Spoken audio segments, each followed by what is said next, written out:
Welcome, educators, to this explainer. Today, we're unpacking something that literally reshapes your daily life on campus. The National Education Policy 2020, or NEP 2020. It really isn't just some distant government mandate. It's actively restructuring your classrooms and, honestly, empowering how you teach. Today, we're going to zoom in specifically on the key reforms around curriculum and assessment, giving you a crystal clear picture of exactly what this means for you as a faculty member. All right, let's dive right in. We're grounding everything today directly in the official blueprints, specifically the UGC's latest curriculum and credit framework. This is our foundation. Everything we're talking about is drawn straight from these policy mandates, translating those massive institutional goals into totally actionable insights for your lecture halls and labs. So here's our roadmap for today. We'll start with the new vision for education, look at the flexible and multidisciplinary curriculum, jump into the outcome-based learning framework, rethink student assessment, and finally talk about empowering the faculty. Okay, Section 1, a new vision for education. For decades, we've all operated in these incredibly rigid academic silos, right?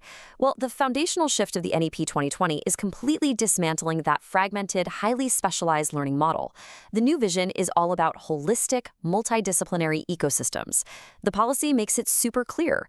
Integrating the arts and humanities with STEM, science, technology, engineering, and math consistently drives better learning outcomes. We're talking about a real boost in creativity, critical thinking, and higher-order cognitive capacities. Moving right along to Section 2, flexible and multidisciplinary curriculum. This introduces the Multiple Entry and Exit Framework, or MEM. And guys, this is a massive structural change. Instead of that rigid do-or-die timeline we're used to, students are now actually empowered to pause and resume their education based on their own personal and professional lives. So if a student completes 1 year, they get a certificate, 2 years, a diploma. 3 years is your standard bachelor's, and 4 years gets them a multidisciplinary degree, usually with a research component. It's a hugely flexible, learner-centric model, totally designed to slash dropout rates and encourage lifelong learning. Now, all of this flexibility is powered by the Academic Bank of Credits. You can think of it literally like a standard bank account, but for academic progress. It completely ensures seamless credit portability. A student can earn credits at Institution A, store them digitally on the ABC portal, and then later redeem or transfer them to Institution B if they decide to switch universities or come back after a career break. It's pretty amazing. So to actually pull this multidisciplinary vision off, your curricula are going to integrate some pretty exciting modular components. As you're designing your syllabi, you'll be incorporating skill enhancement courses, merging practical, industry-ready skills with academics. You'll also see value addition courses focused on ethics, morals, and wellness. Plus, there's a huge emphasis on Indian knowledge systems, pulling India's rich traditional wisdom right into mainstream learning. It's really all about bridging the global with the local. All right, let's hit Section 3, outcome-based learning framework. Here is the real paradigm shift. We are officially stepping away from that traditional teacher-centric model, the one historically focused on just transmitting knowledge and rote memorization.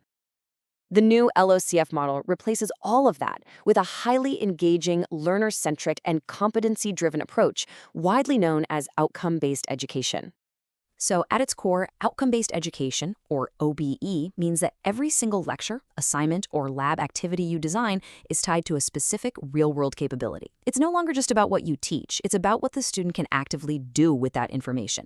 This is what guarantees our graduates walk away with the critical thinking, adaptability, and problem-solving skills they absolutely need for the modern workforce. That brings us to Section 4, rethinking student assessment. Naturally, if how we teach changes, how we test has to change too. The NEP explicitly discourages relying on those high-stakes, memory-based board and university exams. That intense pressure cooker model at the end of the year, it's out. Instead, the policy champions continuous formative assessments.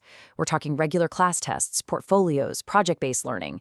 This lets you give ongoing feedback so students can actually improve in real time, rather than just getting a grade after it's all over.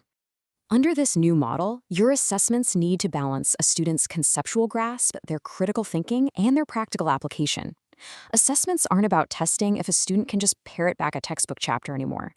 They're about measuring how well that student can navigate complex, real-world problems using the exact knowledge you've shared with them. And finally, Section 5, empowering the faculty. Now, you might be thinking, this is a huge transition for us. And you're right, but the policy explicitly recognizes that you are the engine of this reform. Just like the UGC's quality mandate says, teachers and faculty are at the heart of the learning process. The NEP puts educators at the absolute center of this vision, knowing full well that without empowered, motivated faculty, none of these structural changes will actually happen. To support this heavy lift, the policy outlines some incredible empowerment initiatives. You're getting utmost pedagogical autonomy to design your courses, pick your reading materials, and create assessments within the framework. On top of that, they're expanding structures for continuous professional development, like faculty induction programs. Teaching duties are going to be rationalized to give you time for research, and there's a serious push toward permanent tenure tracks for real job security and academic freedom. Beyond the classroom, there's also a huge push to catalyze your research. The policy envisions the National Research Foundation, or NRF. The goal here is to seed and grow research through equitable, peer-reviewed funding. This basically ensures you have the resources to build a vibrant, globally competitive research culture right there on your campus. So as we transition into this flexible, outcome-based era, the systemic frameworks are completely laid out. But honestly, the true catalyst for India's academic future is still your expertise, your creativity, and your guidance. With these new tools and the autonomy you're being given, the question really isn't just how the policy will change education. It's how will you shape the 21st century learner? Seriously, take a look at your syllabus today. What's one single module you could transform into a real-world, outcome-based competency tomorrow? Thank you so much for joining me for this explainer. I really hope it gave you a solid structural understanding of your incredibly vital role in the NEP 2020 reforms.